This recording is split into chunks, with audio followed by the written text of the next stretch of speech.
Assalamualaikum warahmatullahi wabarakatuh, teman-teman.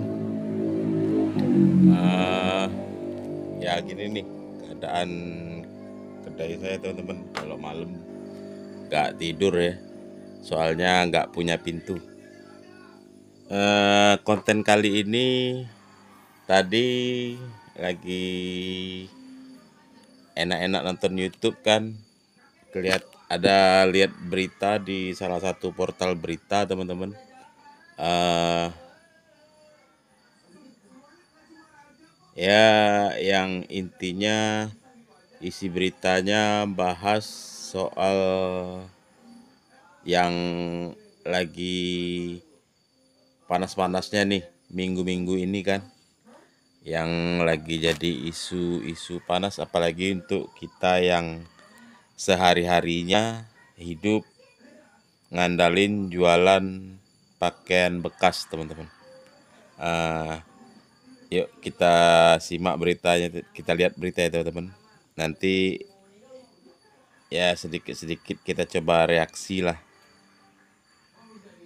Ya nggak juga reaksi sih, istilah tuh saya juga pingin inilah ngasih, nyampein unek-unek aja sih. Yuk kita lihat sama-sama, teman-teman ya. Ditjen Bea Cukai menggerebek penyimpanan pakaian bekas impor di Pasar Senen, Jakarta Pusat. Dari total 9 ruko yang digerebek, ditemukan sekitar lebih dari 500 pakaian bekas. Direktorat Tindak Pidana Ekonomi Khusus Bareskrim Polri menyebut salah satu sasaran lokasi penggerebekan yaitu Blok 3 Pasar Senen, Jakarta Pusat. Total ada 9 ruko yang digerebek dengan jumlah hitungan sementara ditemukan 513 pakaian bekas. Pemerintah dengan tegas menyatakan larangan terhadap impor pakaian bekas. Sebelumnya, Presiden Joko Widodo juga telah mengatakan pakaian bekas mengganggu industri tekstil dan produk tekstil dalam negeri. Sudah saya perintahkan untuk dicari betul, dan ini sudah sehari dua hari sudah banyak yang ketemu. Itu mengganggu industri tekstil di dalam negeri, sangat mengganggu. Jadi yang namanya impor pakaian bekas stop. Mengganggu, sangat mengganggu industri dalam negeri kita. Larangan impor pakaian bekas tertuang dalam Peraturan Menteri Perdagangan Nomor 40 Tahun 2021 tentang perubahan Permendak Nomor 18 Tahun 2021 tentang barang dilarang ekspor dan dilarang impor.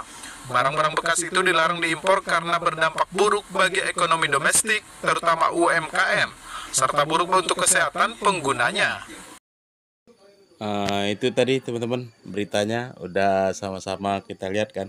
Ini udah mulai banyak sih. Hari tadi saya nonton berita, ada dua kalau nggak salah.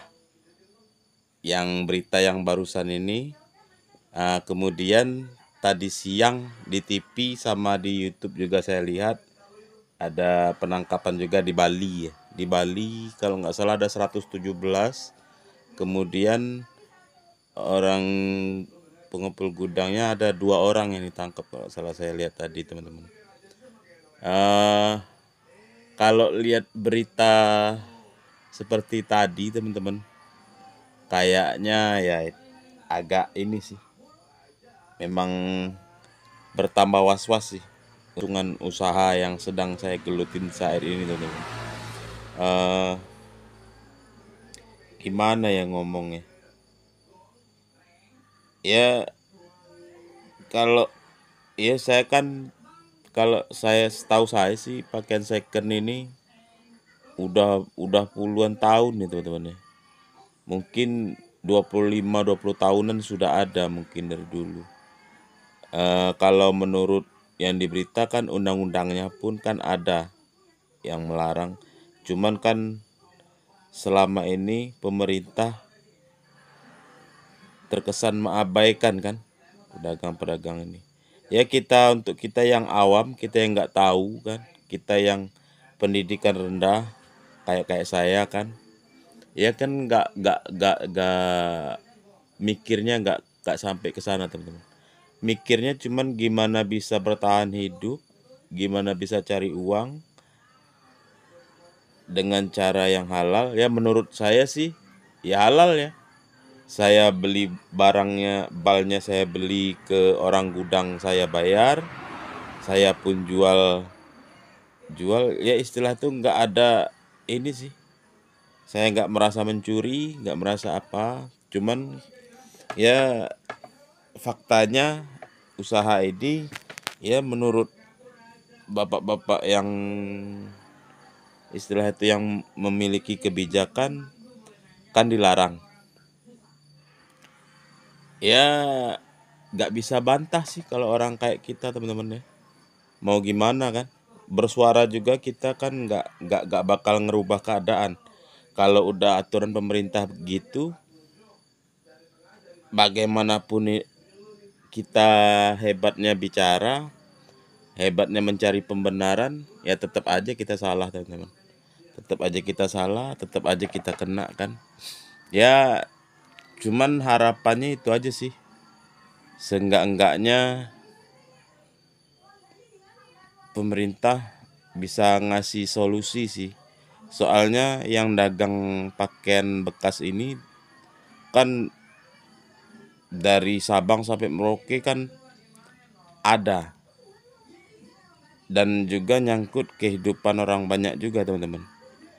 Banyak teman-teman yang usaha, yang gantungin hidup di usaha ini. Dia juga ngidupin anak istri, ngebiayain sekolah anak-anaknya.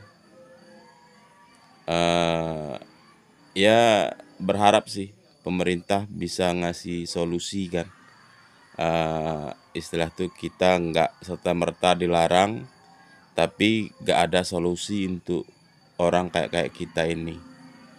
Terkadang ya susah sih. Contohnya saya, teman-teman, dulu waktu COVID,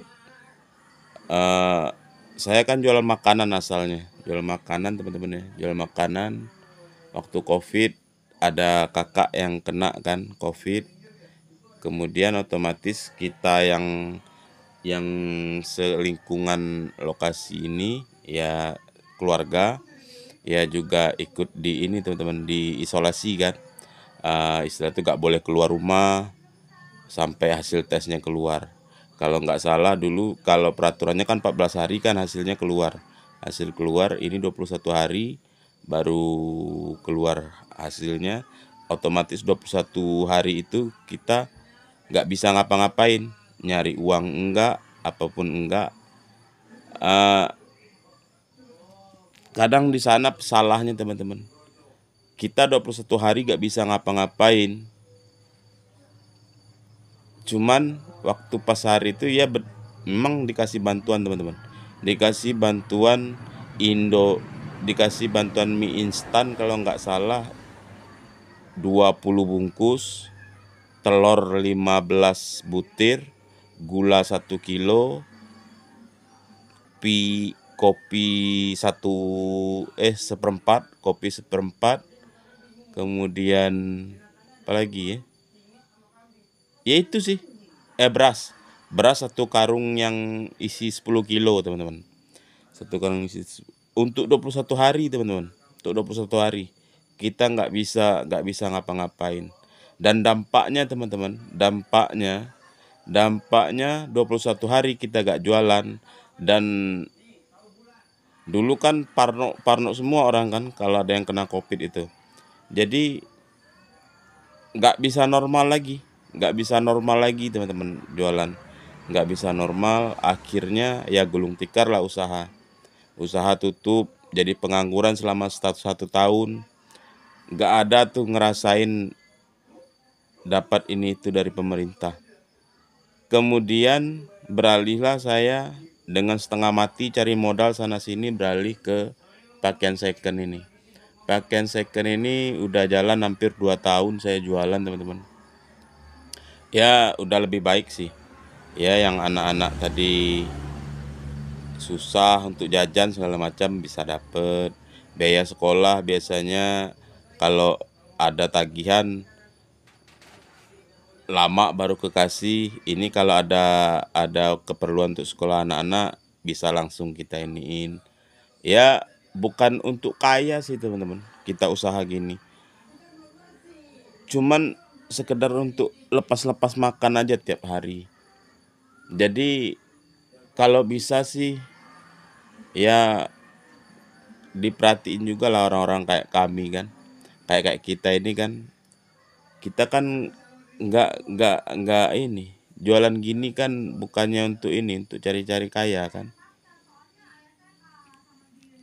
Tapi ya kalau memang harus beralih profesi ya kita harus pikir keras sih kemana. Mudah-mudahan kita yang ngecer-ngecer ini nggak kayak di berita ikut-ikutan kena sita kan. Karena kita kan bukan pelaku impornya, kita kan nggak ikutan impor.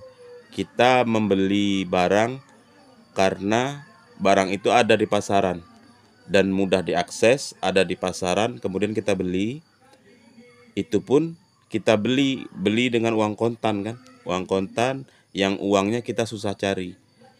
Ya harapannya sih semoga yang pengecer-pengecer ini yang kita bongkar 1 bulan 1 bal 2 bal ini nggak ikutan kena ya teman-teman, nggak ikutan kena kayak yang di berita kan. Ya jadi semoga ada sedikit napas lah untuk kita berpikir, istilah tuh mencari ide apa yang akan kita lakukan ke depannya kan. Apa yang kita lakukan ke depannya, kalau mau banting setir, kita mau jualan apa. Ya kalau udah aturannya gitu kan kita nggak bisa ngelawan teman-teman. Ya kita juga pingin jadi warga negara yang baik, nggak ngelanggar, nggak merugikan negara. Kita juga pingin punya sumbangsi untuk negara ini karena kita cinta negara kan. Namanya kita orang Indonesia, tentu aja kita cinta sama Indonesia dan kita juga nggak punya niat untuk ngerugiin. Ya faktanya orang memang banyak lebih memilih membeli pakaian second ini. Lebih memilih pakaian second ini ya dengan alasan tertentu, alasan masing-masing kan. Tapi ya itu faktanya memang orang lebih memilih pakaian second daripada pakaian baru. Ya prihatin juga sih lihat berita, lihat orang-orang gudang. Kadang orang-orang gudang tuh kan ada juga ininya teman-teman ya, bantunya ke kita ada juga. Kadang kalau yang lokasinya di sekitaran gudang itu kan bisa ngambil dulu barang kan. Bisa ambil dulu barang, dijual, nanti disetor. Jangan kayak yang dekat lokasi, saya aja teman-teman yang di luar daerah belanja ke ini kan, belanja ke gudang bal yang di Pulau Jawa. Kadang uang saya kurang kan, kurang 3 juta, 4 juta. Berani aja itu orang bal ngutangin, orang gudang ngutangin teman-teman. Ya karena ya itu sistemnya juga ini. Karena saling membutuhkan juga jadi ini kan, saling bantu-membantu gitu teman-teman. Ya prihatin juga sih lihat teman-teman yang bergerak di bidang gudang yang banyak yang kena juga kan, kena sita. Kita nggak tahu sih, mungkin dia juga susah kan. Ya berharap ada solusi lah, bukan sekedar kita dilarang kan. Keringanan kan dari pemerintah apa kan, kalau memang harus banting setir gimana caranya. Ya berharap itu aja sih kalau kita orang kecil nih teman-teman, berharap itu aja. Ya semoga teman-teman yang ini yang punya usaha yang sama bisa dapet ini sih, dapet ide kalau memang harus beralih profesi ya teman-teman ya. Ya ini aja sih, lebih hati-hati lagi ngatur keuangan. Saya juga lagi berpikir gitu sih teman-teman. Lagi ini kalau memang nggak bisa lagi belanja kan, sisa barang yang ada ini ya seberapa maksimalnya bisa dikeluarin modalnya. Kalau sembari berpikir keras gimana dapat usaha lain, usaha alternatif. Karena saya nggak punya pekerjaan lain selain ini ya. Yes, ya kerjaannya ya ini, dagang pakaian second ini. Mudah-mudahan Tuhan ngasih ngasih petunjuk, ya ngasih petunjuk apa yang akan yang baik untuk saya lakukan.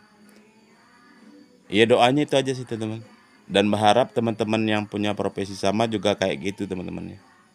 Soalnya kita mau bersuara melawan juga nggak ada gunanya, kita buang-buang energi juga kan. Toh kita pasti ada di posisi yang kalah teman-teman. Soalnya peraturannya pun ada, walaupun peraturannya itu selama ini diabaikan, nggak dijalankan. Baru kita setelah booming seperti ini, orang banyak bergantung di usaha seperti ini, yaitu ya nggak bisa lebih dalam lagi ngomong, takutnya nanti salah bicara karena video ini juga ditonton publik teman-teman ya. Ya semoga aja lah kita bisa dapat ini, pemerintah bisa beli solusi, kita juga bisa dapat ide lain, mau beralih ke profesi apa kan. Ya sedih sih lihat berita beberapa hari ini. Ya tapi ya mau gimana ya, namanya hidup teman-teman ya. Halangan, rintangan pasti ada.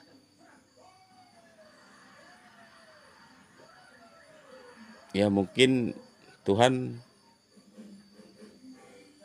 mau memberi sesuatu yang lebih baik lagi daripada ini teman-teman.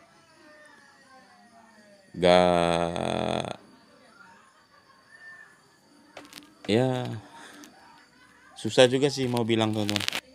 Di WA saya tuh status teman-teman yang jualan pakaian second ini teman-teman, di WA statusnya itu semua teman-teman.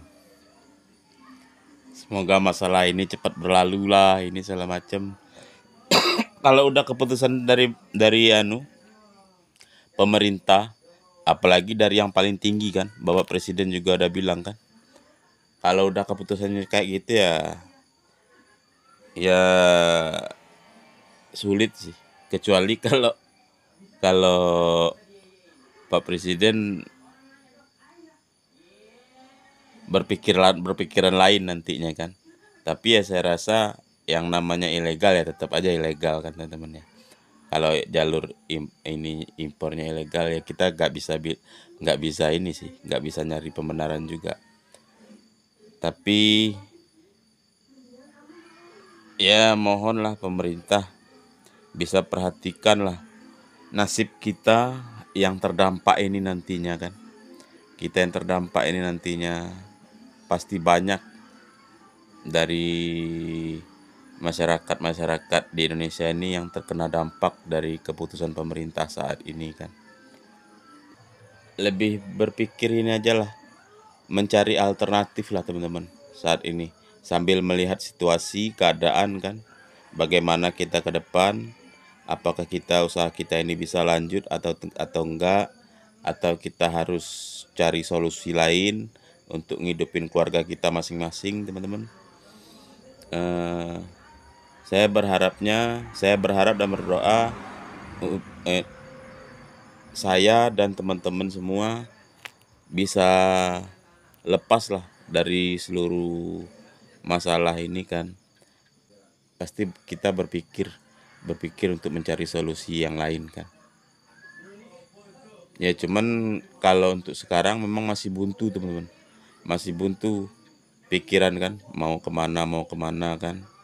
Soalnya takutnya nanti dengan modal yang ada setelah ini uang kan otomatis kan untuk saat ini kan kita nggak mikir belanja dulu kan, nggak mikirin belanja. Jadi kalau ada rezeki kita tiap hari pelaris kita tabungin aja,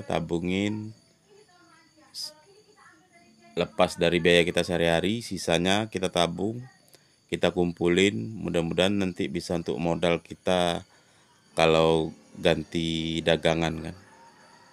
Ya tapi kan harus berpikirnya kan nggak bisa hari ini nggak boleh, besok langsung dapat dagangan usaha lain kan nggak mungkin. Soalnya kita pasti nimbang-nimbang dulu kan usahanya, ini usahanya cocok nggak untuk kita ngerti nggak bidang usaha ini. Pasti kita ada kalkulasi juga, soalnya kita takut kan modal yang kita punya habis. Kalau udah habis, kemana kita mau pinjam lagi kan? Kemana kita mau cari modal lagi? Jadi ya harus berpikir tenang teman-teman, harus pikir lebih tenang, lebih ditimbang-timbang lagi mau usaha apa kita ke depannya. Ya berharap teman-teman bisa melewati ini semua. Saya juga harapannya juga gitu, kita bisa menatap ke depan, move on. Ya kalau memang nggak bisa dipertahankan jualan ini, ya nggak ada gunanya juga kita untuk bersikeras bertahan dagang ini. Ya mungkin teman-teman ada yang nggak setuju kan dengan pendapat saya, tapi itu wajar sih. Kita kan kepala sama hitamnya, pikiran kita kan beda-beda. Kita pikir beda-beda. Ya kalau pendapat saya nggak istilah tuh teman-teman nggak setuju pendapat saya juga gak masalah, gak apa-apa. Cuman ini kalau ini pandangan pribadi saya itu aja sih. Ya kalau memang seandainya nggak bisa, ya apa boleh buat. Kita nggak bisa ini teman-teman, nggak bisa bersikeras. Kalau saya itu sih. Ya jadi udah 2-3 hari ini udah mulai mikir-mikir teman-teman. Udah mulai mikir-mikir mau usaha apa yang cocok, usaha apa yang nantinya resikonya lebih kecil. Ya itu kalau saya, pikiran saya itu. Dan saya berharap juga teman-teman di luar sana juga gitu kan, nggak usah. Ya kita kalau orang kayak kita kan kita nggak punya kekuatan apa-apa untuk melawan teman-teman. Apalagi usaha yang kita jalani itu jelas-jelas sudah ada undang-undangnya. Walaupun dengan alasan kenapa baru sekarang dijalankan undang-undangnya, kenapa selama ini dibiarkan, tetap aja teman-teman nggak ngerubah keadaan, pasti tetap masih gitu kan. Posisi kita pasti posisi kita kalah. Ya kalau sampai ikut-ikutan kena sita juga mati, bisa mati kita, bapak-bapak yang di atas. Bisa KO kami pak. Gimana kami mau cari modal lagi kan, modal usaha lagi. Biasa suplai bal udah banyak yang kena kan, otomatis bal kan susah, otomatis kami juga kalau nggak bisa dapat belanja lagi kan mau gimana lagi, otomatis pasti kami berpikir untuk ganti usaha. Karena prinsip usaha kan pasarnya bagus, suplai barangnya nggak ada juga sama juga bohong. Suplai barang lancar, tapi pasarnya nggak menjanjikan ya juga nggak bakal ini sih, nggak bakal jalan juga usaha. Itu aja sih.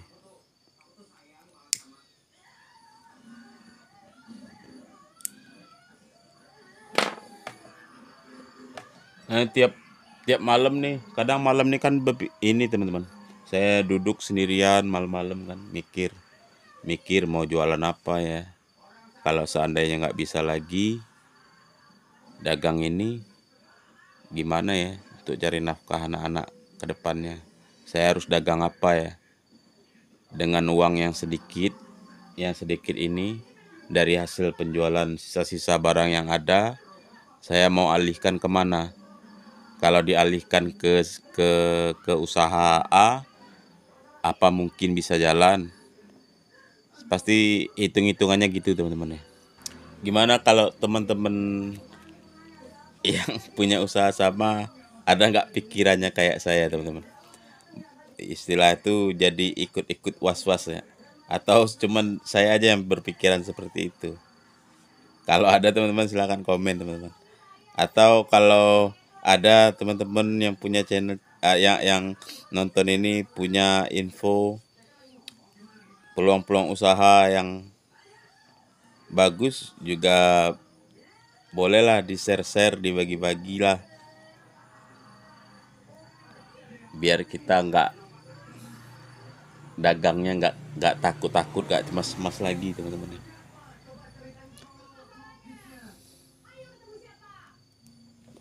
Ya itu aja sih buat teman-teman keluh kesah saya malam ini. keluh kesah di saat begadang ya teman-teman. Ya hidup saya sehari-hari ya gini teman-teman. Begadang udah dari tahun 2009 saya udah kayak gini teman-teman. Nggak pernah tidur malam. Ya harus begadang. Memang harusin saya begadang tiap malam. Karena rumah saya kan rumah kedai sekalian rumah. Kedai pun nggak ada pintu teman-teman. Nggak ada pintu ya karena keterbatasan belum bisa bikin pintu. Jadi ya harus jagain anak istri tidur. Ya kita laki-laki ya gitu teman-teman ya. Nggak apa-apa sih. Biar kita lawan embun malam, asal anak istri kita nggak kedinginan tidur. Biar kita ngadepin nyamuk, asal anak-anak kita tidurnya nyenyak kan. Ya resiko kita kepala keluarga teman-teman. Ya ditambah lagi sekarang untuk usaha ininya juga mulai agak suram kan. Kita harus berpikir lagi mau cari usaha apa lagi kan. Kalau seandainya ini benar-benar udah gak boleh lagi kan. Itu aja teman-teman. Makasih banyak udah nonton keluh kesah saya. Udah nonton, makasih banyak. Yang belum subscribe, kalau berkenan dibantu supportnya teman-teman. Yang buat teman-teman yang udah support, terima kasih banyak. Saya ucapkan ribuan terima kasih. Ya siapa tahu dari keisengan bikin channel, keisengan kita ini juga membawa dampak yang baik kan. Istilah itu bisa jadi sesuatu yang menghasilkan, berdampak baik untuk saya pribadi. Begitu juga harapan saya juga berdampak baik buat teman-teman yang nonton channel saya. Sekian dulu teman-teman. Mohon maaf kalau atas segala kekurangan yang ada teman-teman ya dalam video ini. Baik dari angle pengambilan gambar, baik dari kualitas video, baik dari cara bicara, karena saya gak punya latar belakang pendidikan tinggi gitu teman ya. Jadi saya mohon maaf, ataupun kalau ada kata-kata yang menyinggung perasaan teman-teman, saya nggak punya maksud, tulus dari dalam hati, saya mohon maaf teman-teman. Ya itu aja untuk sementara konten kita hari ini teman-teman. Sampai ketemu lagi di konten berikutnya. Semoga teman-teman semua yang nonton selalu diberikan kesehatan, limpahan rezeki, kebahagiaan, diberikan anak-anak yang soleh dan soleha, rumah tangganya adem ayem aja. Pokoknya semua yang terbaik, doa-doa terbaik saya persembahkan buat teman-teman. Begitu juga untuk saya teman-teman, saya mohon doanya semoga apa yang saya keluh kesahkan hari ini dapat jalan keluarnya. Saya bisa, kalau memang nggak bisa lagi dagang ini, saya juga bisa dapat ide untuk dagang yang lain. Sekian teman-teman, terima kasih. Assalamualaikum warahmatullahi wabarakatuh.